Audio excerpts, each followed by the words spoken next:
Good morning, guys. Unfrequented world. Outside, early morning, minus 25 degrees Celsius.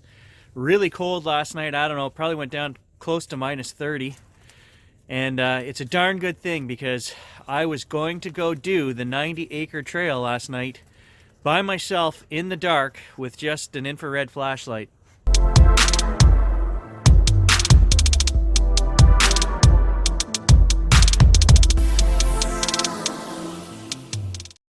But because of the cold, it was just too dangerous. You don't want to be out there walking in the swamp without a real light. But I kind of got to the point where after this investigation the other day, I decided that I think I have to do it. So let me explain why I want to do this. There's one thing I want to look for, and that's light anomalies. Twice now I have seen in my life strange lights in the bush. The second was the flash the other day, which caused me to look, and then the camera went off. If you guys missed that, episode 20, a few years back, my brother and I both saw orange globes, probably 8 or 10 inches across, float across the lake and then up over a great big hill. And in no way were these things lanterns or anything man-made. They were just perfectly straight line, not bobbing around in the wind. There really was no wind. And they just moved at a steady trajectory, pace, everything, and both of them, about 10 minutes apart, same exact route. And then here, just 2 days ago, a flash up in the treetops while I was out investigating those loud cracks. Honestly, what I feel about the other day was that if it's paranormal activity, where you have electronic devices acting up, a flashlight dies with fully drained batteries that were fresh. Let's talk about those batteries for a second. I had a couple of people tell me, oh, don't use Amazon Basics. Guys, do some research. If you buy the proper Japan cells through Amazon online, they are actually Eneloop rebadged batteries. So now that that's out of the way, Gary doesn't use crap batteries, okay? So to be clear, yeah, it was strange. Those were fully charged, brand new batteries and a brand new light, and it just died right away. So I can't explain that. The camera acting up. Now, we should look at that, and I could show you guys, but I'll just tell you. If you push the record button, the camera stays in record mode. So it shows you what's on the screen. As you're moving the camera around, you see what the camera sees. That's not what happened. I didn't accidentally stop the recording. To get into playback mode, there's a tiny button on the inside where you open the door of the camera. You have to push that, and the camera makes a loud clicking sound as the front closes and it drops out of record mode into playback mode. I didn't hear that click sound. It must have happened. I didn't hear it. I don't know, but the camera ended up in playback mode, which is very strange and was not accidentally hit by me. It's never happened. And you would know if it's very hard to hit those little buttons. They're recessed on the inside of the camera. Okay, so my hand is actually so friggin' cold right now, the one I'm recording with, minus 25. I gotta have to go in the house. Let's finish this conversation in there. Yeah, before you freeze your schnoz. Okay, give me a minute to clear my glasses and we'll be right back at you. Hey, I have a plan, and that is to do the 90-acre trail with the infrared light only and the camcorder. That means I can only see where I'm going when I watch the little screen. So I'm going to need a pack sack with lots of extra batteries because I had never thought of that before. If something paranormal were to drain your batteries, you'd be screwed. I'm going to bring a real flashlight in case I need it. I'll bring 2, and I'll bring backup batteries because I don't want to get trapped out there. Looked at the forecast. Tonight it's supposed to be cold as well, minus 22. Friday night it's supposed to go up to 4 degrees and rain during the day. What a change from right now. It's so cold out there, you would never guess that that's coming. But if it does, I'm going to do the loop. I'm not going to lie.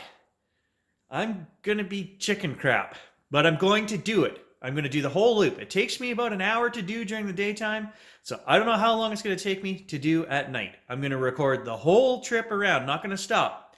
2 cameras.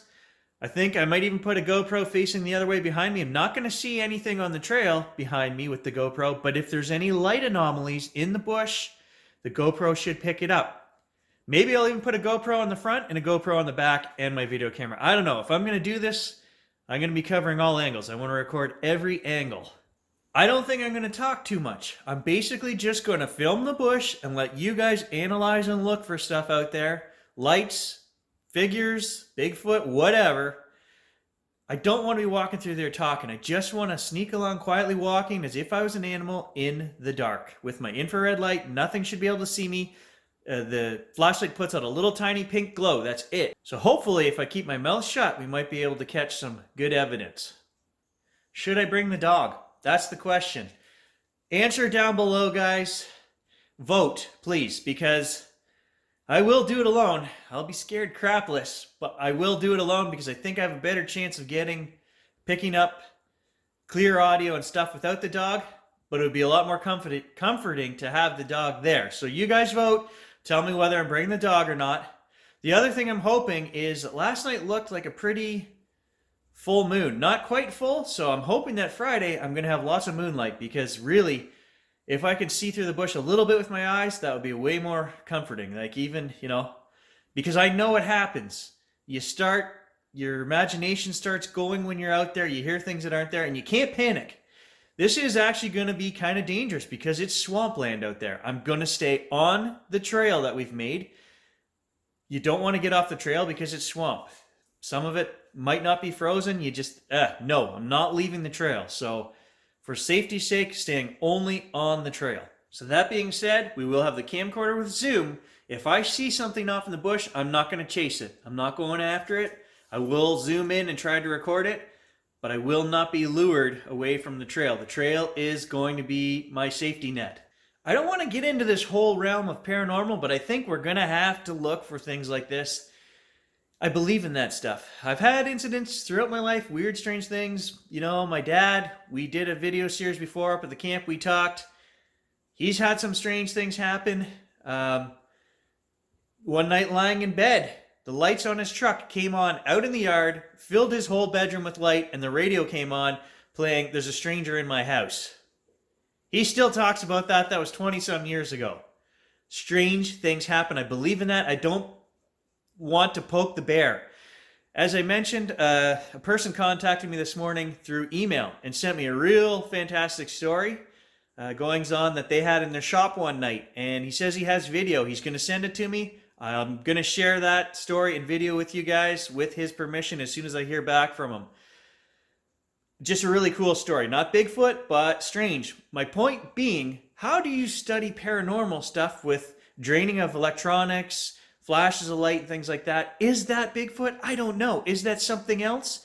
If it has an intelligence to it, it could easily trick you into thinking, hey, I am what you're looking for, and it's not. And I believe there are entities and other things out in the woods. I've seen orbs and light flashes with my own eyes. I can't explain it. My brother would say I'm opening up a can of crazy, and that's probably true. But I've already done that. I already did that by putting up the video the other day where I told you guys what I saw. Capturing the whistle, that's another thing, okay? What the hell whistled at me? When I was a kid, I was a twin. I was poor and I was chubby. So I got picked on a lot. And the thing I've learned about myself over the years is if you pick on me, I will eventually fight back. And that's kind of how I feel about this strange stuff that went on the other day here. Kind of freaked me out, and that makes me a little bit mad.